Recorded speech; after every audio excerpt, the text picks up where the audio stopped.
Hello, welcome back to the Business Simple podcast. You're stuck with me again, by myself, for another episode of the My Thoughts series.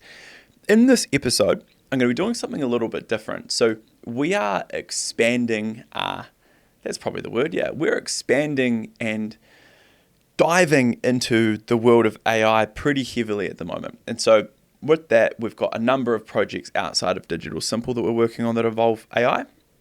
But we're also bringing it in here, not to replace our expertise or substitute out people or do anything like that, but instead just to create efficiencies and leverage would be the word that I would use. We're leveraging AI. The reason that I decided I wanted to talk about this is I had a line from a podcast that I recorded the other day where I talked about someone referencing AI as being the same for humans as the invention of fire or the wheel.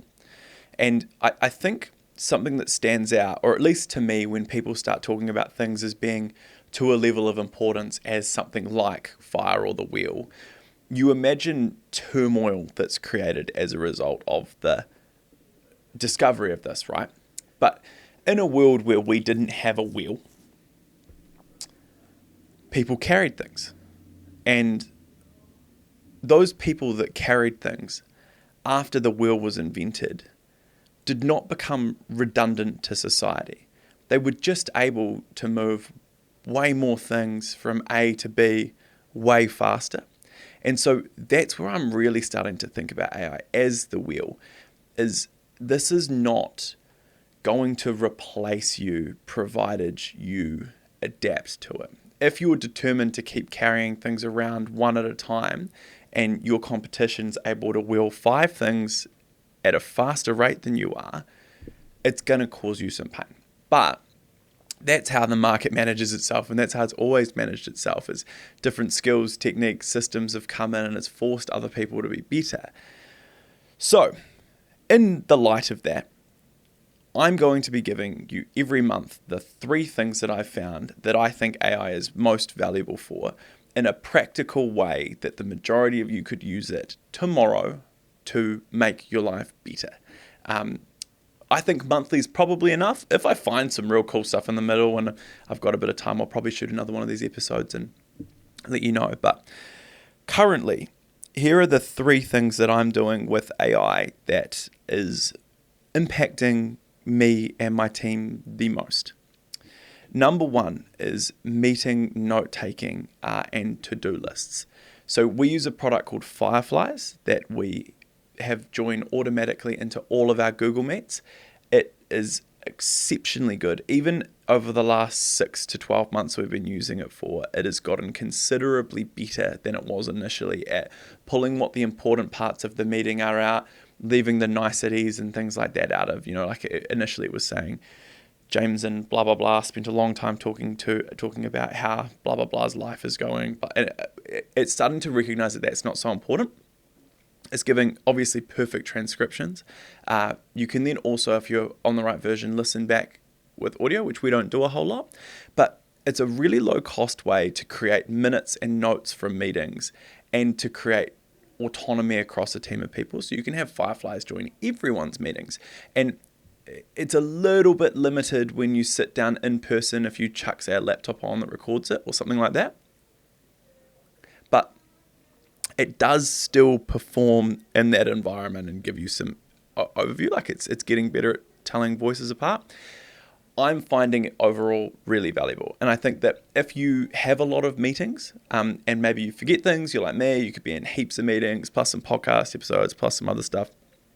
Really easy to then forget what you were doing. Really valuable in that case. If you have a team of people that do a lot of meetings, it's really good to be able to get some oversight as to what they're doing, what they're talking about. It can search out types of language. It can do all sorts of stuff that's super powerful. So Fireflies, if you're not using it yet, or if you're not using any form of something that is recording, doing that sort of EA role in meetings for you, add it in. The second 2 are both within ChatGPT. I have some things that I would like to add to the usage of ChatGPT and my advice around that after these, but I'm going to give you the good, exciting stuff first, and then I'll give you the things you need to consider afterwards. But the first one is data analysis and usage of that data. So I'll give you an example, and this is something that I didn't know up until recently ChatGPT was capable of doing. But if I took an ad account, so if you think about where you operate from that has a lot of numbers, there could be it could be anything across any industry, but for us, it's typically ad accounts, right? And we're looking at campaigns, we're looking at impressions, frequency, cost per click, click-through rates, cost per impression, conversions, cost per conversion, like a whole lot of numbers across a whole lot of clients in a really short space of time. If you're in the same position, you can screenshot, say, that ad account, and then you could screenshot the exact same view, but from a week prior of that ad account. And you could paste that into ChatGPT. And with the right prompt, you could ask it to give you a summary of the stats and differences percentage-wise week on week. So is it getting better? Is it getting worse? And then throughout even more weeks of doing that, you could start to get it to give you suggestions based on feedback you give it each week around what you should do as a result of the statistics. And so what it does is it means that, let's say you're in my team and you manage 20 to 25 ad accounts, we're working towards having this completely automated. So they walk into the office on Monday morning and all of their clients' stats for the week are just dump. Their week on week progress or lack thereof is clearly highlighted. I'm able to go up to them and be like, what's going on with this? What's going on with this? And we can go through increases in performance, decreases in performance, what we're going to do with it. But my guys used to do all of that manually. So they would go in and they would, write down the stats, and they'll do that. That would take about 4 hours out of their week, which is about 10% of their time. That same task now takes them 1 hour.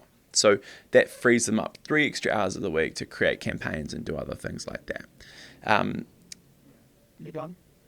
I think a lot of businesses could be adopting this in a way that they don't realize. I think that a lot of business owners want a more clearer understanding of performance overall. And it could be as simple as, an ad bot screenshotting your marketing stats and sending them through to you on a Monday morning and just saying, here's how your marketing went week on week. Rather than a report, it gives you there's a lot of different things that could be done. You can then, and this is sort of the bigger picture, is you can then get it to write you an update email to the client rather than a report. They could get an email from you that would have stats last week, stats the week prior, percentage increase or decrease, what we've noticed, some commentary, and then it can draft that email in your Gmail. So you literally just go in and press send, and that client's got an update that looks like it. Would previously take maybe 30 minutes to put together. You do that by 20 clients, long time. You might be able to get that whole process in an hour and a half across those same 20 clients. So really efficient. The third and final one, and this is, I've used this more than I probably should have over the last little bit, and it's continuing to impress me when it comes to performance, is actually using ChatGPT to search the web for you. So yesterday, I did a predictions dinner where I had to list the current usage per month of all of the social media platforms in New Zealand and predict whether they will increase or decrease on a percentage basis and why. I don't know if you've ever tried to do this. It's actually quite hard. And if you want to see the power of this, do this exercise for me just for old time's sake. But search it. Try to find November 2024 social media usage per platform stats in New Zealand. Really challenging. Then go into ChatGPT and type in, I need to know the monthly usage of these 5 social media platforms in New Zealand in November 2024. See how quickly it gives you the numbers back. You can use that in ways that are far more complex than that. So a good example is we just put forward a strategy doc for a really big account that we've actually been successful in signing. The ads literally went live 2 minutes before I walked into this room. Part of their strategy was I audited all of their competitors. And so what I did was I pasted their competitors' websites, their competitors' meta ad libraries, and their competitors' Google Ad Transparency links into ChatGPT and asked it to give me feedback based on the things that I would typically look for in an ad account that would showcase poor performance. I could do 8 accounts through that process in under a minute, whereas that process even for me, who's done it a million times over, would have probably taken 2 hours to do it to a high level. Then you just go through and tidy it up at the end. Boom, there's your strategy piece sorted. So meeting notes, data analysis, research. Start thinking about those things. It's far different to a party trick. I know Midjourney's funny because you can get it to create you images, and I know it can write poems and things like that, but start using it in ways that remove things off your plate and that stop you from dumping unnecessary tasks onto your team's plate, like me having to get one of my guys to research social media usage yesterday is not a dollar productive thing, but instead I didn't have to spend any money on it. Something to note. If you're going to use ChatGPT, you need to pay for it. I would recommend going as an enterprise thing if you have more than one people in your team and actually all working out of the same account, just because it will start to learn off the other users and how they're using it. But pay for it. If you're not paying for it, you are, but you just don't realize. Remember that, especially if you're using this to audit data and things like that, these platforms absorb a stupid amount of information to train themselves to learn. And if you're not paying for it, the information you're plugging into it is it's not yours. So especially if you're dealing with stuff that has a level of confidentiality to it, you need to ensure that you're paying for the account.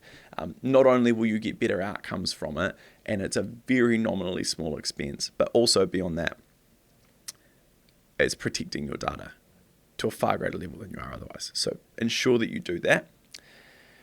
Ensure that you're doing everything out of the same account all of the time, and that your staff are using the same overarching account too, just because it will learn based off what's being put into it over a period of time. And you'll start to really recognize that as it's used actively by a large amount of people. If you could imagine, I have 20 staff and I would say half of them would use it every day for something.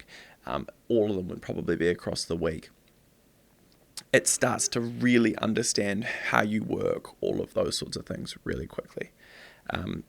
And so, yeah, that's how we use it. We have something called DSGPT, which I thought was quite cool. We had an AI agency set that up for us. I don't actually know if it's a hard process to set up. I haven't had to because we've already got it. But that is the process that I would recommend going down if I was going to do it.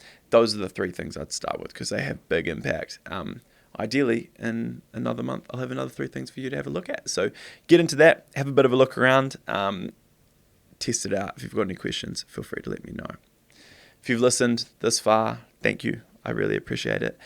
This is another one of the My Thoughts episodes. Really enjoying them, actually. I'm just going to put out a couple a week alongside our guest episodes, and hopefully that will just be a nice break up and give you guys some shorter form content to listen to. The guest episodes can be pretty hardy. So yeah, if you've listened this far, make sure you're following us on socials. Check us out.